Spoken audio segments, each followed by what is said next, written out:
First of all, I beg to thank you very sincerely for the magnificent and cordial reception you've given me on this occasion. I think we're all agreed about one thing, and that is that there's plenty of room for improvement in things in general. As our other lecturer, Professor Owen, pointed out in one of his lectures, and as most of you have read in the newspapers, there was never so much misery and poverty, and so many people out of work, and so many small shopkeepers going up the spout as there is at this particular time.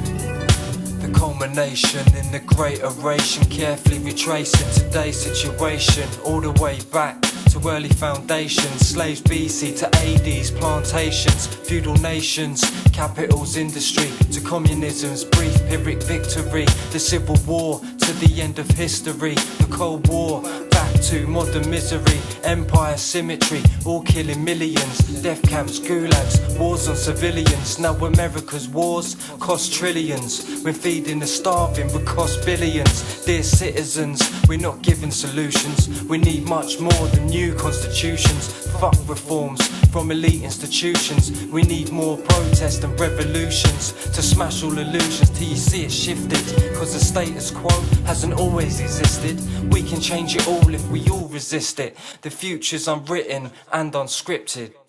In response to human industry, aided by science and machinery, the fruitful earth teems with such lavish abundance as was never known or deemed possible before. If you go into the different factories and workshops, you'll see prodigious quantities of commodities of every kind pouring out of the wonderful machinery, literally like water from a tap. One would naturally and reasonably suppose that the discovery or invention of such an aid to human industry would result in increased happiness and comfort to everyone. But as you all know, the reverse is the case. And the reason for that extraordinary result is the reason of all the poverty and unhappiness that we see around us and endure today. It is simply because the machinery became the property of a comparatively few individuals and private companies, who use it not for the benefit of the community, but to create profits for themselves.